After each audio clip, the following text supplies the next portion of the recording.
മാന്യപ്രേക്ഷകരെ വലിയ സ്നേഹ നമസ്കാരം. നോക്കൂ, നമ്മളെല്ലാവരും കണ്ടുകൊണ്ടിരിക്കുകയാണ് മലയാള സിനിമാ മേഖലയിലെ ആ ഒരു വളരെ മ്ലേച്ഛകരമായിട്ടുള്ള അവസ്ഥ. നമ്മളെല്ലാവരും അറിഞ്ഞ ആളുകളല്ല നമ്മുടെ മുൻപിലുള്ള ഏട്ടനും ഹിക്കയും ഒക്കെ എന്നുള്ളത് നമ്മൾ കണ്ടുകൊണ്ടിരിക്കുകയാണ്. അഞ്ചോത്ത് നിസ്കരിക്കുന്ന ഹിക്കയെ കുറിച്ചൊക്കെ നമ്മുടെ സുഡാപ്പികളൊക്കെ വാഴ്ത്തി പാടാറുണ്ട്. പക്ഷെ ഒന്നും നല്ലതല്ല, എല്ലാതും കണക്കാണ്. സിനിമയിൽ കാണുന്ന ആ വെള്ളി നക്ഷത്രമായി കാണുന്ന താരങ്ങളല്ല ഇവരൊന്നും എന്നുള്ളത് നമ്മൾ കണ്ടു. നോക്കൂ, 14 വർഷങ്ങൾക്ക് മുൻപ്, ഇപ്പോ നമുക്കറിയാം ഈ ഹേമ കമ്മിറ്റി റിപ്പോർട്ടിലെ 70 പേജ് പിണറായി വിജയൻ പൂഴ്ത്തി വെച്ചിട്ടുണ്ട്. അതായത് 70 പേജ് പൂഴ്ത്തി വെച്ചിട്ടാണ് 200 ചില്ലാനം പേജുകൾ പുറത്തുവിട്ടിട്ടുള്ളത്. ഈ 70 പേജുകളിൽ കൃത്യമായിട്ട് പറയുന്നുണ്ട് 15 ക്രിമിനൽ മൈൻഡ് ഉള്ള 15 ഈ താരരാജാക്കന്മാരടക്കമുള്ള 15 അധോലോക ക്രിമിനലുകൾ. ആ ക്രിമിനലുകളാണ് കൃത്യമായിട്ടും ഈ 70 പേജിൽ വരുന്നത് എന്ന് അന്നം കഴിക്കുന്ന എല്ലാവർക്കും മനസ്സിലാക്കാനാവും. അത് ഇടതുപക്ഷ ചായ്വുള്ള ഒട്ടേറെ എണ്ണമുണ്ട് എന്നുള്ളതാണ് യാഥാർത്ഥ്യം. കോൺഗ്രസ് ചായ്വുള്ള ഒട്ടേറെയുണ്ട്. ഞാൻ BJP-കാരനാണ്, ഞാൻ കേന്ദ്രത്തിന്റെ നരേന്ദ്രമോദിജിയുടെ സ്വന്തം ആളാണ് എന്നൊക്കെ ധരിപ്പിച്ച് വെച്ചിട്ടുള്ള ഒരുപാട് ഏട്ടന്മാരൊക്കെ ഇതിലുണ്ട് എന്നുള്ളതാണ് യാഥാർത്ഥ്യം. എന്തായാലും 14 വർഷം മുൻപ് നമ്മുടെ ബഹുമാനപ്പെട്ട തിലകൻ ചേട്ടൻ അദ്ദേഹം തന്നെ കൃത്യമായിട്ട് വെളിപ്പെടുത്തിയിട്ടുണ്ട്. ആ 14 വർഷം മുൻപ് അദ്ദേഹം പറഞ്ഞിട്ടുള്ള കാര്യം ഇന്ന് അച്ചട്ടായിരിക്കുന്നു എന്നുള്ളതാണ് യാഥാർത്ഥ്യം. അദ്ദേഹം പറഞ്ഞ കാര്യം നമ്മൾക്ക് ഡീറ്റെയിൽ ആയിട്ട് തന്നെ ഒന്ന് കേൾക്കാം. എനിക്ക് അമ്മയോട് ബഹുമാനമാണ്. എന്നെ പെറ്റമ്മയോടും അമ്മ എന്ന സംഘടനയോടും എനിക്ക് ബഹുമാനമാണ്. ഒരാൾ പോലും അമ്മയ്ക്കെതിരായി തിലകൻ സംസാരിച്ചു എന്ന് പറയരുത്. അങ്ങനെ പറയുന്നുണ്ട്, അത് എന്നെ ബ്ലെയിം ചെയ്യാൻ വേണ്ടിയാണ്.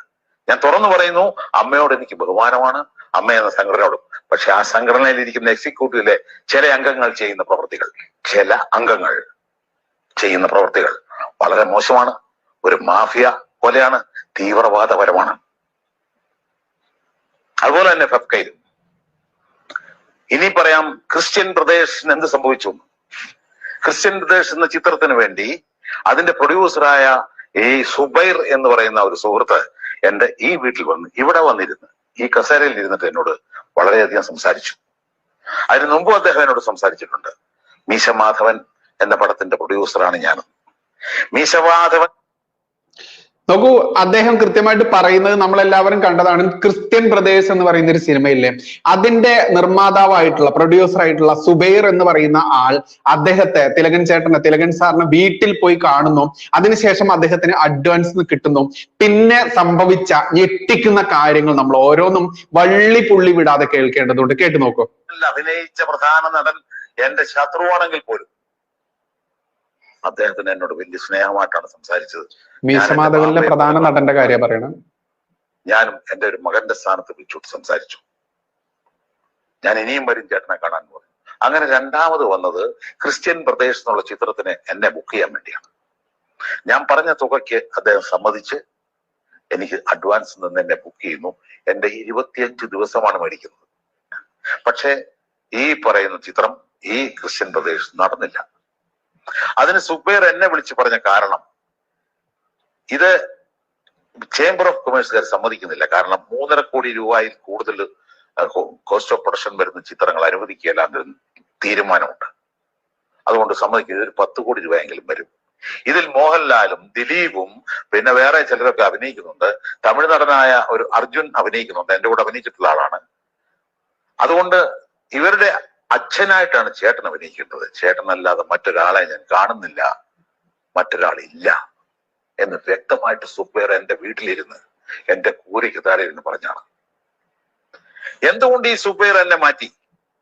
ഞാൻ സുബൈറിനെ വിളിച്ച് ചോദിച്ചു, നേരിട്ട് വിളിച്ചു, എന്ത് പറ്റി സുബൈറെ? സുബൈർ എന്നോട് പറഞ്ഞത്, ചേട്ടാ അവര് സമ്മതിക്കുന്നില്ല. ഞാൻ ആരാണ് അവരൊന്നും പിന്നെ അമ്മയൊന്നും പറഞ്ഞില്ല കേട്ടോ, അമ്മയൊന്നും പറഞ്ഞിട്ടില്ല, അമ്മ പറഞ്ഞിട്ടേ ഇല്ല. അപ്പൊ എനിക്ക് മനസ്സിലായി ഫെഫ്കയേക്കാൾ വലിയ ഒന്നാം പ്രതി അമ്മയാണെന്ന്. ഞാൻ സുബൈറിനോട് ചോദിച്ചു, ഇവർക്ക് എന്ത് കാര്യം ഇത് പറയാൻ, ഈ ഫെഫ്കയ്ക്ക് എന്ത് കാര്യം ഇത് പറയാൻ? ഒരു സംഘടന ഒരു തൊഴിലാളിയുടെ തൊഴില് നിഷേധിക്കലാണോ, ഉപരോധിക്കലാണോ ഒരു സംഘടനയുടെ കർമ്മം? അതാണോ അവരുടെ നയം എന്ന് ഞാൻ ചോദിച്ചു. അപ്പൊ പറഞ്ഞ്, അത് അവരങ്ങനെ പറയുന്നുണ്ട് ചേട്ടാ, അവരുടെ നയം അതല്ലെന്ന് പറയുകയും അവർ അണ്ടർഗ്രൗണ്ടിലൂടെ അങ്ങനെ ചെയ്യുകയും ചെയ്യുന്നു. എന്ന് പറഞ്ഞു. ഞാൻ പലയിടത്തും വിളിച്ചന്വേഷിച്ചു, ഇങ്ങനെ ഉണ്ടോ ഒരു സംഗതി. അപ്പൊ ശരിയാണ്. എന്റെ കൂടെ അഭിനയിച്ചിട്ടുള്ള മാള അരവിന്ദൻ, ക്യാപ്റ്റൻ രാജു, ഇങ്ങനെയുള്ള പലരും ഉണ്ട്. അവരെ എല്ലാം നിരോധിച്ചിരിക്കുകയാണ്. അവരെ ഒന്നും ഇനി മലയാള ചിത്രത്തിൽ അഭിനയിപ്പിക്കരുതെന്ന് നമ്മളുടെ ഇപ്പോഴുള്ള സൂപ്പർ സ്റ്റാറിൽ ഒരാൾ പറഞ്ഞു. അദ്ദേഹത്തിന്റെ പ്രസ്റ്റീജ് ഇഷ്യൂ ആണ് പോലും, അദ്ദേഹത്തിന്റെ പ്രസ്റ്റീജ് ഇഷ്യൂ. അപ്പം ഇവിടുത്തെ മലയാള സിനിമ എന്ന് പറഞ്ഞാൽ ആ സൂപ്പർ സ്റ്റാർ എന്നർത്ഥം. പണ്ട് രാഷ്ട്രീയക്കാർ പറഞ്ഞല്ലേ, കരുണാകരൻ എന്ന് പറഞ്ഞാൽ കോൺഗ്രസ്, കോൺഗ്രസ് എന്ന് പറഞ്ഞാൽ കരുണാകരൻ എന്ന് പറഞ്ഞുണ്ടാക്കിയതുപോലെ മലയാള സിനിമയിൽ ഇനി അഭിനയിക്കേണ്ടെന്ന് 2 പ്രാവശ്യം തീരുമാനിച്ചാണ്. അപ്പോഴൊക്കെ പ്രേക്ഷകരുടെ കത്തും മറ്റുള്ളവരുടെ ചില പ്രേരണയാണ്, ചില പുരസ്കാരങ്ങൾ കിട്ടിയത് കൊണ്ടാണ് ഞാൻ വീണ്ടും നിന്നത്. ഇപ്പോഴും ഞാൻ ആ വക്കത്ത് നിൽക്കുകയാണ്. മലയാള സിനിമയിൽ നിന്ന് ആത്മഹത്യ ചെയ്യാൻ ഞാൻ തീരുമാനിച്ചിരിക്കുകയാണ്. ഞാൻ പലരെയും വിളിച്ചു ചോദിച്ച കൂട്ടത്തിൽ ഞാൻ ഈ ഫെഫ്കയുടെ ജനറൽ സെക്രട്ടറിയെ വിളിക്കാൻ പ്ലാനുണ്ട്. പക്ഷെ അദ്ദേഹത്തെ എനിക്ക് വലിയ പരിചയമില്ല. അദ്ദേഹം ഒരിക്കൽ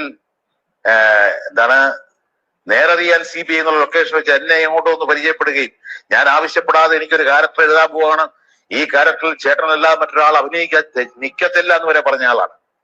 പിന്നെ അദ്ദേഹത്തിന്റെ മുഖം മാറിയതായിട്ട് ഞാൻ പലരും പറഞ്ഞു കേട്ടു. ഞാൻ വിനയൻ എന്ന് പറഞ്ഞ സംവിധായകന്റെ പടത്തിൽ അഭിനയിച്ചതാണ് അവർ പറയുന്ന കുറ്റം.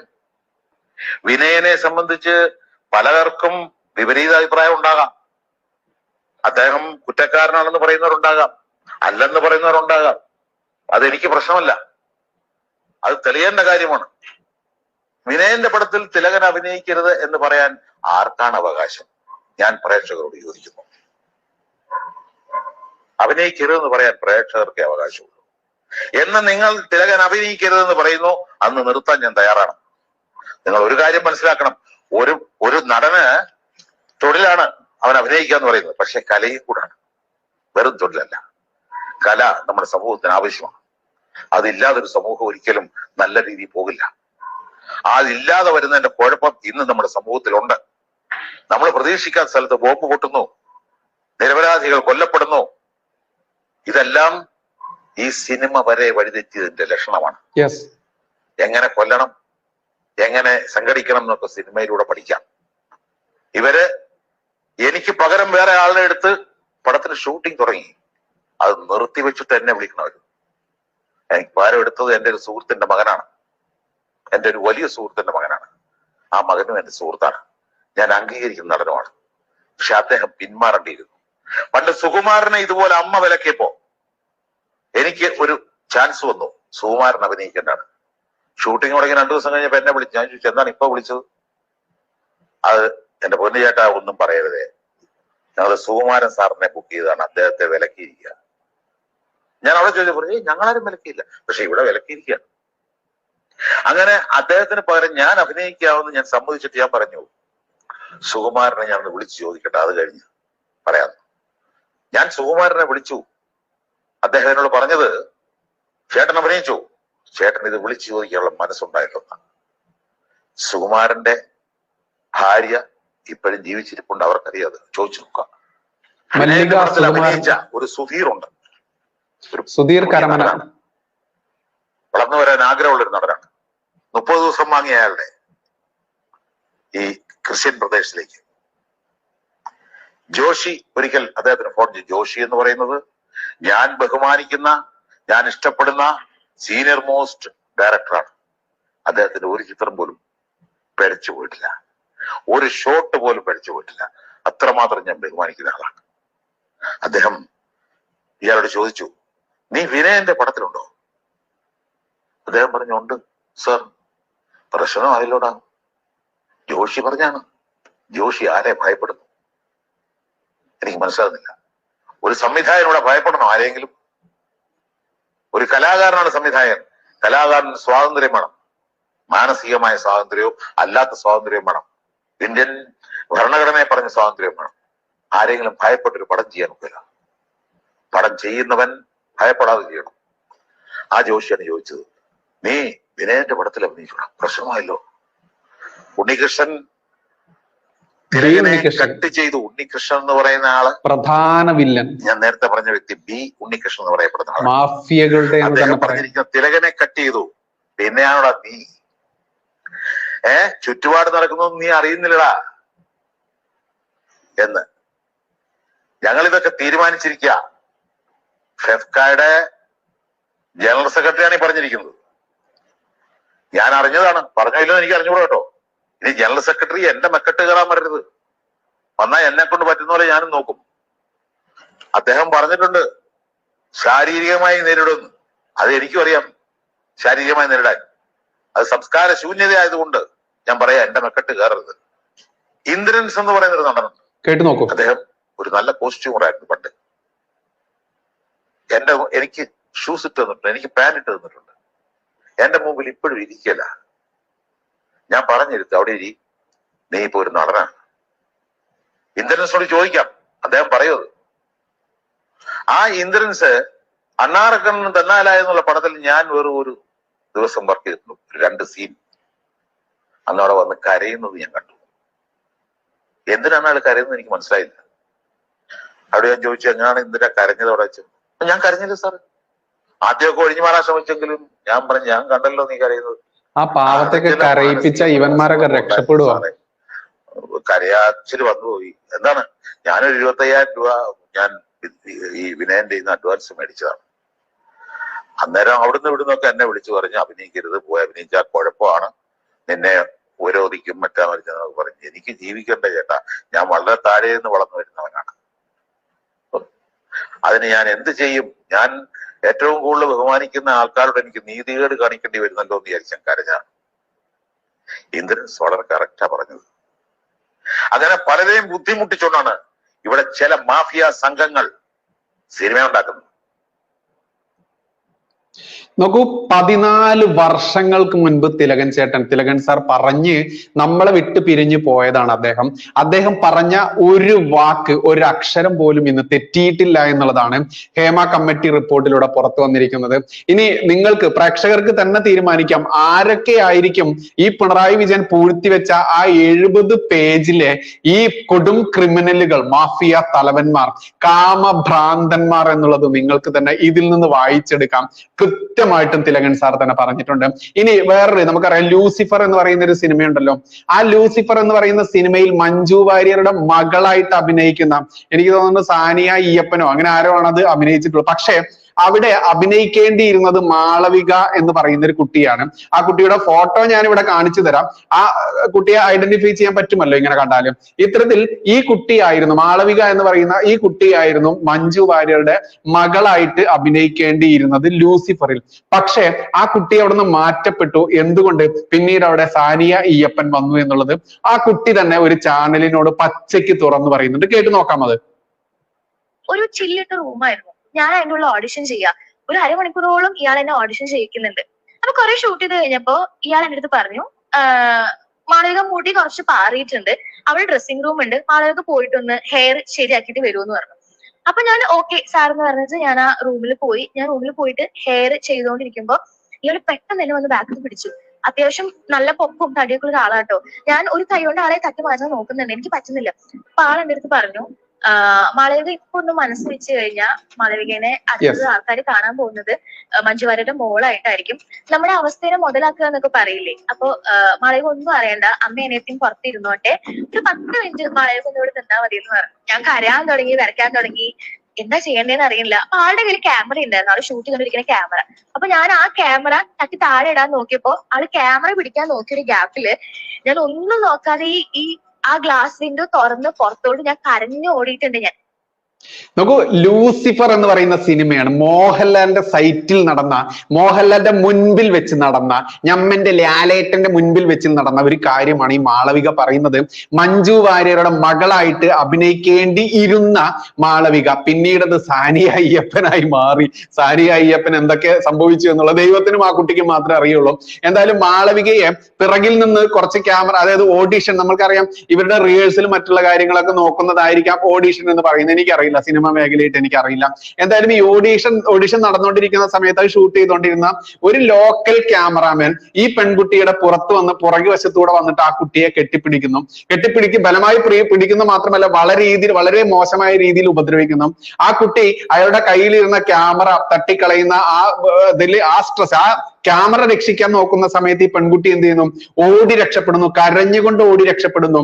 അത് കണ്ടിട്ടും ആ സൈറ്റിൽ ഉണ്ടായിരുന്ന ഞമ്മന്റെ ഏട്ടനും കാക്കയും ഒന്നും മിണ്ടിയില്ല, ചാച്ചിയും ഒന്നും മിണ്ടിയില്ല. കാരണം ഇതൊക്കെ ഇവിടെ സ്വാഭാവികമാണ് എന്ന് ഇവന്മാർക്കൊക്കെ അറിയുമായിരിക്കാം. അതുകൊണ്ട് വലിയ താരപരിവേഷം നമ്മുടെ മുൻപിൽ വലിയ സംഭവമായിട്ട് നിൽക്കുന്ന ഏട്ടനും ഹിക്കയും ചേച്ചിയും ഒക്കെ ഇമാതിരി സാധനങ്ങളായിരുന്നു എന്ന് എന്തായാലും ഹേമ കമ്മിറ്റി റിപ്പോർട്ടിലൂടെ കൃത്യമായിട്ട് പുറത്തു വരുന്നു. തിലകൻ ചേട്ടന്റെ ആ ഒരു 14 വർഷത്തെ സംസാരം നമ്മൾ കേൾക്കേണ്ടതുണ്ട്. അദ്ദേഹത്തിന്റെ ആ ഒരു പ്രതികരിക്കുന്ന ആ ഒരു വയസ്സാൻ കാലത്ത് പോലും, പ്രായാധിക്യം ഉണ്ടെങ്കിൽ പോലും അദ്ദേഹത്തിന്റെ ആ ശക്തി ഉണ്ടല്ലോ, ആ ശക്തിയുടെ കോടിയിൽ ഒരംശമെങ്കിലും ഇന്നത്തെ സമൂഹത്തിന് ഉണ്ടായിരുന്നെങ്കിലും ഈ കൊള്ളരുതായ്മയും ഈ തെണ്ടിത്തരവും ഒന്നും ഇവിടെ നടക്കില്ലായിരുന്നു. പക്ഷേ എല്ലാതും രാഷ്ട്രീയ ജാതി മത അതിന്റെ കീഴിൽ അടിമകളായി മാറ്റപ്പെട്ട ഈ സമൂഹത്തിന് ഇനി ഒരു രക്ഷയുമില്ല എന്നുള്ളതാണ് യാഥാർത്ഥ്യം. ഞാൻ എൻ്റെ ഒരു സിനിമാ സുഹൃത്തിനോട് ഞാൻ ചോദിച്ചു, ഈ മാളവികയുടെ ഈ ഇന്റർവ്യൂ എനിക്ക് അയച്ചു തന്നത് പുള്ളിയാണ്, പേര് ഞാനിവിടെ പറയുന്നില്ല. അപ്പൊ ഞാൻ പുള്ളിയോട് പറഞ്ഞു, ഈ ഓഡീഷൻ ഒക്കെ ഷൂട്ട് ചെയ്യുന്ന ക്യാമറാമാൻ എന്ന് പറയുന്നത് ഒരു ലോക്കൽ ആളായിരിക്കുമല്ലോ, അപ്പൊ അയാൾക്ക് ഇത്തരത്തിൽ ഈ കുട്ടിയെ, ഈ പ്രധാനപ്പെട്ട റോളിൽ വരുന്ന കുട്ടിയാ, മഞ്ജു വാര്യരുടെ മകളായിട്ട് വരുന്ന കുട്ടിയാ, എല്ലാവരും ശ്രദ്ധിക്കപ്പെട്ടിട്ടുള്ള കുട്ടിയാ. അപ്പൊ ആ കുട്ടിയെ അങ്ങോട്ട് കയറി പിടിക്കുമ്പോഴേക്കും ഇങ്ങനെ ലളിതമായിട്ടൊക്കെ ചെയ്യാൻ പറ്റുമോ എന്ന് ഞാൻ ചോദിക്കുന്നു. അതും 10 മിനിറ്റ് മതി എന്നാണ് ഇയാൾ പറയുന്നത്. അങ്ങനെയാണെങ്കിൽ നിങ്ങൾ മഞ്ജു വാര്യരുടെ മകളായിട്ട് അഭിനയിക്കും, അല്ലെങ്കിൽ ഇതിൽ നിന്ന് ഔട്ടാണ് എന്ന് പറയുന്നു. ഈ കുട്ടിയുടെ അനിയത്തിയും അമ്മയും പുറത്ത് ഈ കുട്ടിയുടെ ആ പുറത്ത് വരുന്നു, കാത്തിരിക്കുന്നു. അതുകൂടെ ഒന്ന് ആലോചിച്ച് നോക്കണം. നമ്മുടെ ഒരു അനിയത്തിയോ അല്ലെങ്കിൽ നമ്മുടെ ഒരു സഹോദരിയോ നമ്മുടെ ഒരു മകളോ ഇങ്ങനെ അനുഭവിച്ചിട്ടുണ്ടെങ്കിൽ എന്തായിരിക്കും അവസ്ഥ? അപ്പോൾ ഈ സിനിമാ മേഖലയിൽ പ്രവർത്തിക്കുന്ന എന്റെ സുഹൃത്ത് പറഞ്ഞെന്താണെന്നറിയാമോ? അത് ബൈജുജി, ഇതൊരു ടെസ്റ്റ് ഡോസ് ആണ്. അതായത് വലിയ വലിയ പുള്ളികൾ പുറത്തിരിപ്പുണ്ടല്ലോ, ഈ വലിയ വലിയ പുള്ളികൾക്ക്, വലിയ വലിയ താര രാജാക്കന്മാരുണ്ടല്ലോ, അവന്മാർക്കൊക്കെ കാഴ്ച വെക്കുന്നതിന് മുൻപ് ഇതൊരു ടെസ്റ്റ് ഡോസ് ആണ്. അപ്പൊ ഞാൻ ചോദിച്ചു, എന്താണ് ഇത് ടെസ്റ്റ് ഡോസ് എന്ന് പറയാൻ കാരണം? അപ്പോൾ പുള്ളി പറയുകയാണ്, അതായത് ഈ ചെറിയ ലോക്കൽ ക്യാമറാമാൻ ഈ കുട്ടിയെ പിടിക്കുന്നതോടുകൂടി ഈ കുട്ടിയുടെ റിയാക്ഷൻ മനസ്സിലായി ഓക്കെ ആണ് എന്നുണ്ടെങ്കിൽ ആ കുട്ടി സമ്മതിക്കാൻ, അതല്ലെങ്കിൽ വഴങ്ങാൻ തയ്യാറാണ് എന്നുണ്ടെങ്കിൽ എന്തായിരിക്കും? ആ കുട്ടി പിന്നീട് ഈ താരരാജാക്കന്മാരുടെ മുൻപിലേക്ക് രാത്രി ഈ പറഞ്ഞ പോലെ വാതിൽ ചവിട്ടി പൊളിച്ചും അതല്ലെങ്കിൽ ബലാത്സംഗ സീന് പോലെ ഈ പെൺകുട്ടിയെ കൃത്യമായിട്ടും യൂസ് ചെയ്യുമായിരുന്നു. അതൊരു ടെസ്റ്റ് ഡോസ് ആയിരുന്നു, ഈ കുട്ടി എങ്ങനെ റിയാക്ട് ചെയ്യും എന്നുള്ളത്. പക്ഷെ ആ കുട്ടി അവിടെ റിയാക്ട് ചെയ്തു, കൃത്യമായിട്ട് പുറത്തോട്ട് ഓടി രക്ഷപ്പെട്ടത് കൊണ്ട് ആ കുട്ടിക്ക് റോളും കിട്ടിയില്ല. പക്ഷെ മറ്റൊന്ന് കിട്ടി. എന്ത് കിട്ടി? ആ കുട്ടിയുടെ മാനം കിട്ടി. ആ മാനം കിട്ടാതെ എന്ത് ചെയ്തിട്ടായാലും വേണ്ടില്ല, എന്റെ മകൾ എന്ത് വിട്ടുവീഴ്ച ചെയ്താലും വേണ്ടില്ല, എന്റെ അമ്മ എന്ത് വിട്ടുവീഴ്ച ചെയ്താലും വേണ്ടില്ല, ഞാൻ ഇവിടെ ഉയർന്ന തലത്തിലേക്ക് എത്തണമെന്ന ചിന്താഗതിയുള്ള ഒട്ടേറെ നടിമാരും നടിമാരുടെ അമ്മമാരും ഒക്കെ ഉണ്ടെന്ന് ഈ ഹേമ കമ്മിറ്റി റിപ്പോർട്ടിൽ നിന്ന് പുറത്തു വന്നിരുന്നു. അത്തരത്തിൽ ഇപ്പോ സാനിയ അയ്യപ്പൻ എന്ന് പറയുന്ന നടിയാണ് പിന്നെ ഈ മാളവികയുടെ ആ റോളിൽ മകളായിട്ട്, മഞ്ജു വാര്യരുടെ മകളായിട്ട് അഭിനയിച്ചത് എന്ന് അറിയേണ്ടതുണ്ട്. അങ്ങനെ മാളവിക അവരുടെ മാനം കാത്തപ്പോൾ അവർക്ക് നഷ്ടപ്പെട്ടത് റോളാണ്. ആ രീതിയിലേക്ക് ഇവിടെ മാറ്റിയെടുത്തത് ആരാ? ഇത് ഏത് സിനിമ സെറ്റിലാണ് നടക്കുന്നത്? മോഹൻലാൽ അഭിനയിച്ച ലൂസിഫർ സെറ്റിലാണ്. അവിടെ അത് മാത്രമാണോ ഉള്ളത്? മഞ്ജു വാര്യർ എന്ന് പറയുന്ന WCCയുടെ തലപ്പത്തിരിക്കുന്ന ചാച്ചിയുള്ള സിനിമയാ. എന്നിട്ടോ ഇതൊന്നും ആർക്കും ഒരു പ്രശ്നമല്ലെന്നേ. കാരണം എന്താ? മണ്ടൻ മലയാളി ആരാധനമൂർത്തി എല്ലാം കണ്ടും കൊണ്ടും അടിമകളായി അങ്ങനെ ജീവിക്കുന്ന ഒരു വർഗമാണ് എന്നുള്ളത് ഈ താര മഹോരാജാക്കന്മാർക്ക് അറിയാം. അതുകൊണ്ട് തിലകൻ സാർ 14 വർഷങ്ങൾക്ക് മുൻപ് പറഞ്ഞ അദ്ദേഹത്തിന്റെ ആ ശാപ വചസ്സുകളുണ്ടല്ലോ, ആ വാക്കുകൾ ഇന്ന് കൃത്യമായിട്ടും ഇവിടുത്തെ ഹിക്കയെയും ഇവിടുത്തെ ഏട്ടനെയും പിന്നെയും ഞമ്മന്റെ ഈ ഒരുപാട് കോമഡിയിലൂടെയൊക്കെ വന്നുകൊണ്ട് നായകനായി വന്നിട്ടുള്ള 10-90 ദിവസം ജയിലിലൊക്കെ കടന്ന ഒരു നടനൊക്കെ ഉണ്ടല്ലോ, എല്ലാം കണക്കാണെന്ന്, എല്ലാം കണക്കാം. അത്തരത്തിലുള്ള ഇവന്മാർക്കൊക്കെ ഇന്ന് കിട്ടേണ്ടത് തന്നെയാണ് കിട്ടിക്കൊണ്ടിരിക്കുന്നത്. നാണവും മാനവും ഉളുപ്പുമില്ലാതെ കാശ് സമ്പാദിച്ചിട്ട് എന്താടേ കാര്യം? നീയൊക്കെ നിന്റെ അമ്മയെയും പെങ്ങളെയും അതല്ലെങ്കിൽ മകളെയും വരെ കൂട്ടിക്കൊടുക്കാനും മടിക്കില്ല എന്ന് ഇന്ന് ഏതെങ്കിലും ഒരു മലയാളി സംശയിക്കുന്നുണ്ടെങ്കിൽ അതിനെ എങ്ങനെ കുറ്റപ്പെടുത്താനാവും എന്ന് മാത്രമേ ഇവിടെ വെക്കാനുള്ളൂ. എന്തായാലും 14 വർഷങ്ങൾക്ക് മുൻപ് നമ്മെ കടന്നുപോയ ആ ഒരു വേദനയോടുകൂടി, വിഷമത്തോടുകൂടി നമ്മളെ കടന്നുപോയ തിലകൻ സാറിന്റെ ആ ശാപം ഇന്ന് അച്ചട്ടായിരിക്കുന്നു എന്നുള്ളത് തന്നെയാണ് യാഥാർത്ഥ്യം. ഒരുപാട് കോടികൾ ഉണ്ടാക്കിയിട്ട് എന്താ കാര്യം? ഇപ്പൊ നമുക്കറിയാം നമ്മുടെ മെഗാസ്റ്റാറുകൾ രണ്ടെണ്ണേ ഉള്ളൂ ഇവിടെ. ആരൊക്കെയാ? ഒഞ്ഞി ഞമ്മന്റെ ഏട്ടനും ഒഞ്ഞി ഞമ്മന്റെ കാക്കയും. പിന്നെയോ ലേഡി സൂപ്പർ സ്റ്റാർ ഒക്കെ ഉണ്ട് ഇന്നിപ്പോൾ. ആരാ ഇവരെയൊക്കെ ലേഡി സൂപ്പർ സ്റ്റാർ ആക്കിയത്? ഇതുപോലെ ഈ പച്ചയ്ക്ക് കിടന്നു കൊടുത്തും അതല്ലെങ്കിൽ ഈ രീതിയിൽ വളരെ മോശമായ രീതിയിൽ സിനിമയ്ക്ക് പിറകിൽ, തിരശീലയ്ക്ക് പിറകിൽ ചെയ്തിട്ടുള്ള ഇവരെയാണ് നിങ്ങൾ ഇന്ന് ആരാധിക്കുന്നത് എന്ന് മലയാളി നീ ഓർക്കുക.